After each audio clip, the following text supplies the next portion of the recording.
News India 27 नव्या पिढीचं नवं माध्यम। नाशिक महानगरपालिकेच्या कार्यसम्राट, नगरसेविका तथा अनुसूचित जाती मोर्चा नाशिकच्या अध्यक्ष आणि नाशिक शहर सुधार समितीच्या सभापती तसेच भावीराज सोशल फाउंडेशनच्या संस्थापिका सौ पूनमताई सोनवणे यांचा अभिष्टचिंतन सोहळा मोठ्या उत्साहात संपन्न झाला।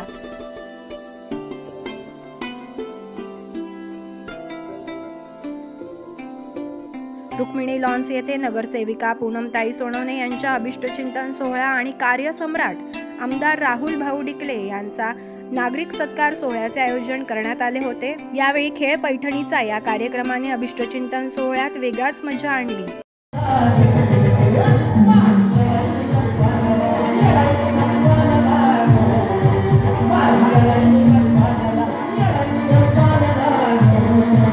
त्यानंतर पूनमताई सोनवणे यांनी विविध मान्यवरांच्या उपस्थितीत केक कापून आपला वाढदिवस साजरा केला।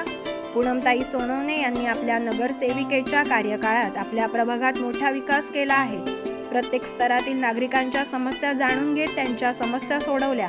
प्रभागातील नागरी सुविधा प्राधान्य देत पूनमताई यांनी आपल्या कार्यकाळात अनेक विकास कामे करून आपला प्रभाग एक आदर्श प्रभाग तयार केला। तसेच सर्व स्तरातील महिलांना बचत गटाच्या माध्यमातून सक्षम बनवले। अनेक गोरगरीब महिलांना आपल्या पायावर उभे केले।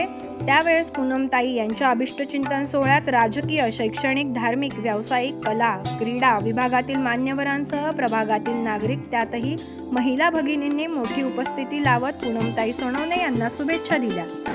2017 मध्ये ज्यावेळेस नवीन या ठिकाणी आरक्षण पडलं आणि मी या ठिकाणी महानगरपालिकेच्या पंचवार्षिक निवडणुकीमध्ये निवडून आले। सर्व काही नवीन होतं। आजची जर स्थिती बघितली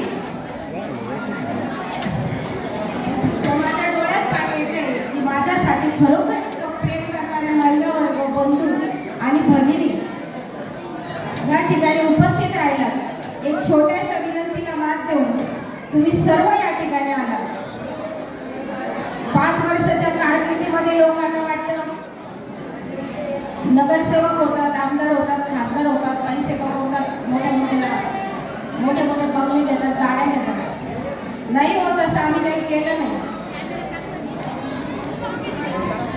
ते म्हणतात ना, पैसे नाही आम्ही माणसं कमवली, पैसे नाही आम्ही माणसं कमवली आणि पैसे देऊन मी गर्दी नाही जमवली।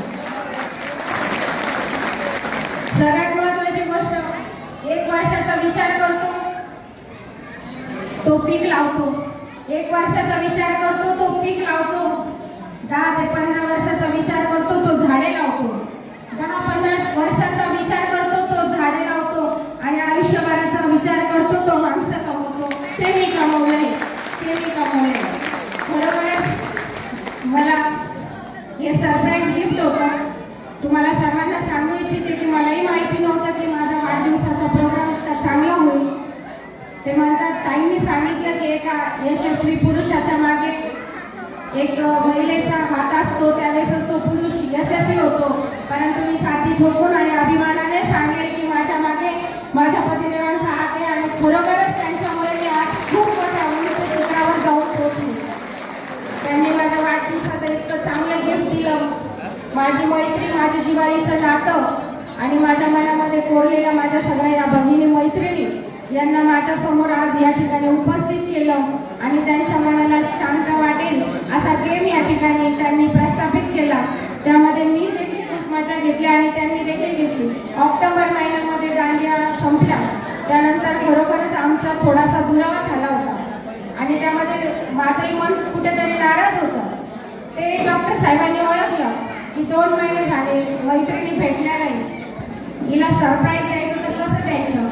मला न सांगता या वाढदिवसाचं त्यांनी आयोजन केलं आणि तुम्हा सर्वांना माझ्यासाठी या ठिकाणी उपस्थित केलं। येणाऱ्या पंचवार्षिकमध्ये हात जोडून सर्वांना एकच विनंती करते की मागील 5 वर्षाचं काम बघून आणि आमचं दाम्पत्याचं सर्वांचं सहकार्य बघून येणाऱ्या पुढील भविष्य काळामधल्या निवडणुकीमध्ये खरोखरच तुम्ही मला साथ द्याल आणि पुन्हा महानगरपालिकेमध्ये आपली सेवा करण्याची संधी द्या अशी अपेक्षा व्यक्त करते। आणि या ठिकाणी मोठ्या संख्येने उपस्थित राहिले त्याबद्दल